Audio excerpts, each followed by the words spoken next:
This is a PSA to save a life. This was also a very slow burn romance, and we are talking slow burn. So I highly recommend it for those who kind of veer away from historical fiction or historical mysteries because of how whitewashed they are, because Samantha Larsen has really made strides to make sure and prove why diversity can work in historical fiction. Hey everyone, welcome back to my channel. I'm Leandra, the TBR0, and my goal is to lessen my physical TBR one book at a time. If you're new here, or if you've been here before and you've liked my content in the past, this is your reminder to subscribe. You can also like the video or maybe consider commenting at the end. However you feel comfortable supporting my channel, I really appreciate it. This is my July wrap-up. I ended up reading 15 books this past month. That is a lot of books. I will say that I sprinkled in a bunch of audiobooks, a couple manga, a graphic novel, and I just had a lot of free time that I don't see myself having in the future, and so I decided to take advantage of it. The way the video is going to work is we're going to talk about my DNFs first, then we're going to go from my lowest rated book to my highest rated book. I know that means you've got to wait until the end of the video to see my top rated books, but I promise it's worth it. They were all amazing. So I had 3 DNFs this past month. The first one was A Song of Salvation. This might be surprising to some of you who have followed my vlogging journey because I was really enthusiastic when I first started it. There's a lot to like. We've got BIPOC main characters, LGBT plus representation, colonization and imperialism being discussed through a space travel lens. This YA space opera generally has it all, and I really do appreciate Inquiry Press for gifting it to me. It was a great opportunity for me to try this author. With that said, I think I just lost steam as far as my investment in the narrative. I wanted it to be longer. This is a very short YA novel. There were actions being made that felt rash, that felt spontaneous, and it's just a really fast-paced novel, and I wanted it to slow down. Also, this is a standalone, but it does exist within a universe in which other novels have been published, and so we saw a couple side characters that were probably protagonists elsewhere, and I just wanted to know what their backstory was, why were they important, and I felt a bit of FOMO. So I will be gifting this to my library in hopes that the YA section finds an audience that it truly deserves. The second book that I DNF'd won't be a surprise to anyone who's been watching my vlogs, and that is A Guide to the Dark. This is by Meriam Metoui. It is a debut YA grief horror novel. Thank you so much, Henry Holt, for also gifting this to me. It will also be going to my library. I won't go into too much detail about why I DNF'd it because I already did that in the vlog in which I DNF'd it, so that will be linked below if you're interested.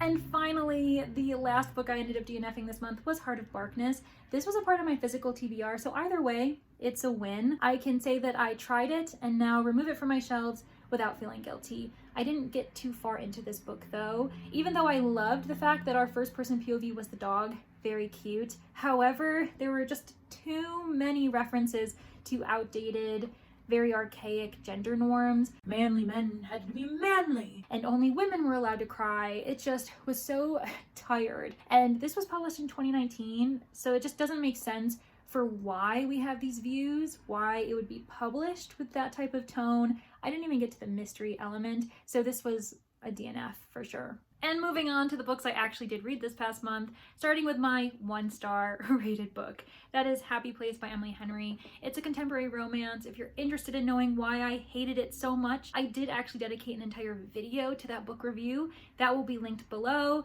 The one silver lining is that it was a library borrow, meaning I didn't waste any money on it. Moving on to my 3-star ratings, we have Bluets by Maggie Nelson. This was a part of my physical TBR, which is awesome. It is also nonfiction. It's about 100 pages written in vignette format, so it's very short and it's also a very quick read. What I really loved about it was the fact that Nelson is unapologetically obsessed with the color blue. She speaks of it lovingly. She offers a lot of awesome facts that are scientific, historical, and cultural. So all of those things were really great. The one thing that I kind of struggled to get behind was that the focus shifted from the color blue to a romantic relationship that ended really poorly for Nelson. She was struggling to grieve, to move on from this relationship. And the reason why I kind of struggled to follow it and support the change in this narrative was because the vignette format ended up making it very abstract to me. We only got bits and pieces about their relationship, and so I didn't feel any investment. I didn't feel as though I got to grieve along with Nelson. It also seemed as though it was a negative relationship. There were some unhealthy tendencies, but I'm not sure if I got the gist of that correctly. I may have been reading between the lines, or reading between the vignettes. So that's why I gave it 3 stars, and I don't know, it was okay. And the second book that I gave 3 stars this past month was actually Barbarian's Touch by Ruby Dixon. This is the 7th book in her Ice Planet Barbarian series, and I really did enjoy the 2 main characters on their own. They were very sweet, they were very endearing. However, together, I didn't feel too much either way about their chemistry. This was also a very slow burn romance, and we are talking slow burn, where nothing really happens until the very end, and then everything happens, and it's kind of like sudden whiplash. The only reason why I think that I struggled to kind of get behind this romance was because books 1 through 6 were pretty consistent in their spiciness, and they were spicy throughout, whereas this 7th book took me for a turn. It also is the longest book that we've read thus far in our Ice Planet Barbarians reading sprints that are hosted by me and Brittany over at Brittany Loves Reading. So I think both Brittany and I were just a bit surprised. With that said, we both agreed that it's awesome how diverse Ruby Dixon is as far as providing every type of romance, so that any romance reader who wants to try this sci-fi romance series will find a 5-star for them. This just wasn't a 5-star for us.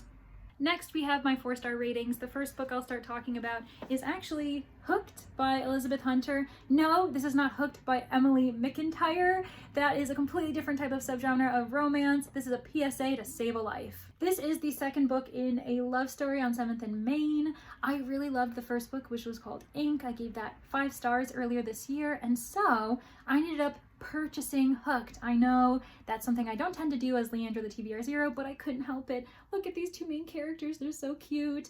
This is also a very spicy romance, so please do not judge a book by its cover.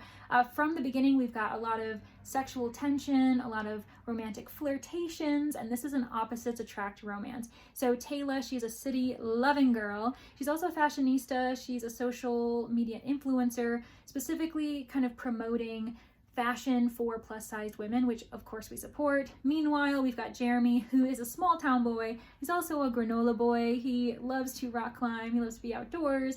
He also wants to settle down and have a long-term relationship with Taylor, and she is not about it. She's a serial dater. She has had a bad experience watching her parents in their own loveless marriage, and she just doesn't want to repeat history. And so they have a lot to get through. But honestly, this is super spicy. It's amazing. If you like Tessa Bailey, you're gonna like this, and that's why I gave it 4 stars. The next 4-star book I have is The 5th Season by N.K. Jemisin. This is part of my physical TBR, so I'm so glad to finally get it off my shelves. It's been on there for years, and I've just been really intimidated by this series in general. It is the first book in the Broken Earth trilogy, and I read this as a buddy read with Danni over at Danni Dabbles. We've actually just finished book 2 as well for the month of August, and I am just so grateful that I have someone to discuss these books with, because they're super complex, super rich, and just totally worth the read. So if you have a friend, buddy up with them, get your exit buddy ready, and start reading together. This is a sci-fi fantasy dystopian novel. I'm not going to go into too much detail about the plot, because you know who did a great job doing that? Danni.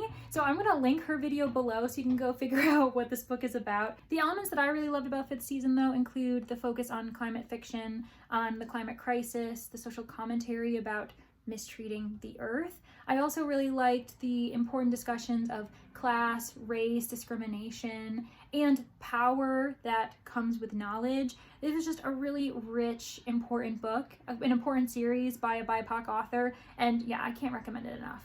Another book that I ended up giving 4 stars was Murder Off the Books by Tamara Berry. This is the 3rd book in her By the Book mystery series. I gave the first 2 books 5 stars. Giving this one 4 means it's just a strong series in general. What I love about this is that we have a mother-daughter sleuthing duo. Tess is a method thriller writer, meaning that she gets herself into a lot of hairy situations in the name of art. Meanwhile, her daughter Gertie seems to be on the path to become a coroner one day, which honestly we support. That's awesome and a bit weird, but it's fine. What's really interesting about this book in particular is that the plot brings us into the world of podcasting, and I feel like that's a really increasing trend right now as far as mysteries, thrillers, horror goes. I've not only read a thriller, but also a horror in the last year that surrounds itself around podcasting. So that's just really fascinating as far as what we're interested in and what the publishing industry is interested in for selling purposes. I think it's because true crime has become so popular, and the biggest medium in which a lot of us consume true crime is podcasting. So yeah, recommend this if you want a very fun, modern, progressive, cozy mystery. And my final 4-star read of the month was Blind Man's Bluff by Baynard Kendrick. This is really cool. It is a classic American golden age mystery. It was published back in 1943, but I ended up getting this in my Mysterious Bookshop subscription. Every month I end up getting a classic mystery that has some type of American author that has kind of been forgotten. Some of them haven't been, but this one in particular I think is one that is lesser known. I love the fact that we have a blind detective. This is a part of the Blind Detective series.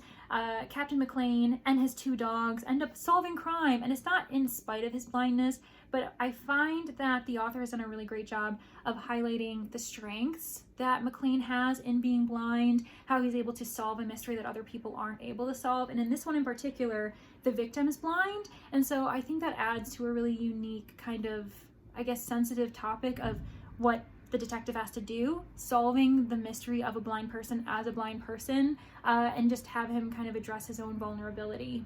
Murder Off the Books and Blind Man's Bluff were also both technically purchases for me. I pre-ordered Murder Off the Books, and because Blind Man's Bluff is a part of a subscription service, I'm counting it as my purchased reads for the year. And now finally, we are moving on to my 5-star ratings. We're gonna start off with the only graphic novel that I read this past month, and that is Lore Olympus Volume 4. I'm so excited that that finally came out. I read it in a night. Are we surprised? I gave that 5 stars just because it's such a vivid, lovely series. The illustrations are gorgeous. We are talking about really important issues like consent. With that said, a lot of people, of course, have their issues with this series, especially in regards to the age gap between Persephone and Hades. But I don't know.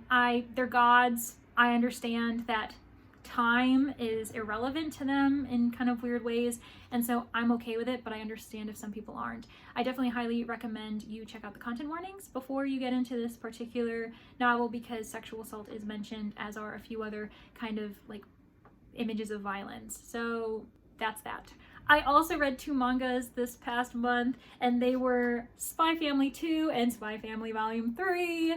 Both of these were actually library borrows, just as Lore Olympus was, but because I love this so much, and it's not as expensive as Lore Olympus, I ended up adding these to my shelves, as did I do the same for Volume 1. So now I own all 3, and I'm really excited about it. I can't wait to continue with the series. I will continue to borrow them from the library first, just because, I don't know, I like to support my library, and I want to be sure that I do love the whole series as it is, whereas I would totally be fine with just rereading these 3 books as they are. But yeah, so clearly I gave those 5 stars, just like I did Book 1. If you have no idea what Spy Family is, it is a manga series that follows this kind of hodgepodge family that none of them are related. All of them are hiding things. The father's a spy, the mom's an assassin, and the daughter's a telepath who knows her 2 parents' secrets. It's full of hilarity, it's very fun, it's a lot of action, and I find it really wholesome, even though it's also a bit violent. I also gave A Novel Disguised by Samantha Larsen 5 stars.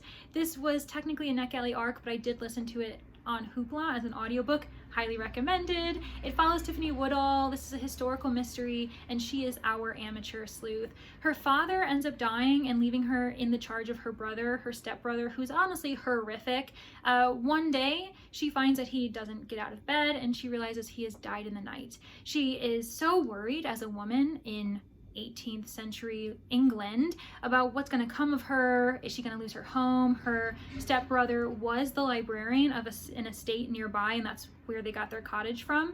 And so what she decides to do, because they look very similar, she decides to dress up as her brother, Uriah. And so she's pretending to be him, she's working at the library, and she's constantly worried that she's going to be found out. But things get worse when another person of staff ends up dying, and they realize that that woman was poisoned. And Tiffany puts 2 and 2 together, realizes that her brother was probably poisoned, and now she's wondering if the murderer knows that she's pretending to be her brother, or if she's not, the murderer might strike again. So now she needs to solve the mystery before her own life becomes in danger. There's also a lovely romantic subplot between her and this very cute, very fun, and kind of progressive for the age bookseller, where she's getting her books from to then kind of supply the estate with. Their chemistry is lovely. I love the fact that he is also biracial. He has 1 English parent and 1 Indian parent, and there's this great part at the end where the author, when the book closes, includes all of these historical references for why she was justified in providing the amount of diversity that she did in this particular book. There's also this really predominant Black character in the novel as well. So I highly recommend it for those who kind of veer away from historical fiction or historical mysteries because of how whitewashed they are, because Samantha Larsen has really made strides to make sure and prove why diversity can work in historical fiction. Moving away from historical fiction and going into the future, we have this awesome space opera that of course I gave 5 stars to, Hunt the Stars by Jessie Mahalik. The reason why I ended up getting this book and reading it is because I was gifted the 3rd book in the series, and I haven't read it yet, but I'm so excited to because book 1 was amazing. This is definitely sci-fi romance. Well, I guess it's space opera romance. I'm still trying to get to know the genres, but Torin and Tavi are literally enemies to lovers. They were war enemies working on different sides of the war, and now circumstances have forced them to kind of create an alliance. Tavi is one of the best bounty hunters in the solar system, I guess, and Torin needs to hire her to find something that was lost. He's super vague about it, but the money is too good to pass up for her and her crew, which is Starlight's Shadow, the name of the series. And honestly, the romantic tension is amazing. I've really enjoyed the action as well, the kind of political issues that were going on in the background, the way their society is designed, how they're technically different species, and yet there are certain similarities that they are kind of realizing that they need to put away their prejudices, their discrimination of each other, because they're more similar than they thought.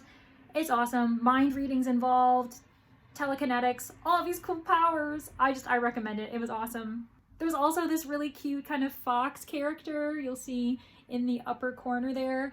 Luna, she literally steals the show. She's amazing. My second to last book that I gave 5 stars includes Islands of Abandonment. This was a part of my physical TBR, which I am so proud of. It's a nonfiction that took me maybe 3 or 4 weeks to read, so it was a very slow process, but that's because I'm a slow reader as far as nonfiction goes. I really loved how informative it was. Cal Flynn takes the time to really investigate these abandoned areas that were once inhabited by humans, no longer are, and now nature has found a way to kind of rebound in unique ways that you just wouldn't suspect. I found it a really interesting redemption arc story, especially because it doesn't bring hope to the fact that humans can just keep destroying the earth, but it kind of brings hope that the earth will continue on without us, and that we're the ones who are kind of in the way of the earth doing well, which is kind of depressing, but also just really thoughtful, amazing. I include this book in a few of my vlogs too, so if you're interested in a bit more details, I highly recommend you check those out. And finally, my last 5-star read of the month was A Good Day to Pie by Misha Pop. This is the second book in her Pies Before Guys mystery series. It's a cozy modern that comes out of Crooked Lane, quickly becoming one of my favorite publishers to date.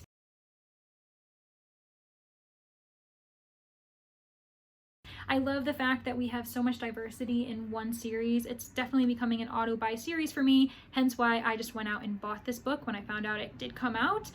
We have our bi main character, who's our sleuth, Daisy. She has the ability to infuse magic into her pies. They can be positive, like trust, honesty, confidence, but they can also be ingredients that lead to deadly circumstances. She's a vigilante, a great character who tries to take justice into her own hands. Women who are battered, who are experiencing domestic violence at home, women in which the justice system has failed them in whatever way, they turn to Daisy and she helps fix the problem for them, sometimes with a murder pie. In this particular book, we have a baking competition that Daisy is a contestant in. It's very much British Bake Off goes American. I really was worried about the large cast of characters, the kind of emphasis on the various baked goods that were coming out of this competition, but they were so awesome. I was so invested. I loved it so much. I loved how the baked goods allowed us to get to know the characters even better. We had an ace character, we had queer characters, we had BIPOC characters. Honestly, just it was awesome, and I really can't wait to see where this series goes. As far as the mystery is concerned, I totally forgot to mention any of that. A contestant ends up dying under mysterious circumstances. Some people want to say it's an accident. Daisy and others are worried it was murder, and then it just begins from there. There's another death, and then people begin to wonder who's next. Why is someone killing off the competition, and where are we going from here? I just can't recommend this series enough. I highly recommend it, especially if you're someone who loves cozies. Why haven't you started this series yet? And that's my July wrap up. Thanks so much for getting to the end of the video. I hope you found a few books that really intrigued you, that you might add to your own TBR. If you own them already, it's the perfect excuse to start them. Let me know what your favorite reads were in July. Don't forget to like or comment if you're comfortable doing so, and I hope to see you in the next one. Bye, everybody.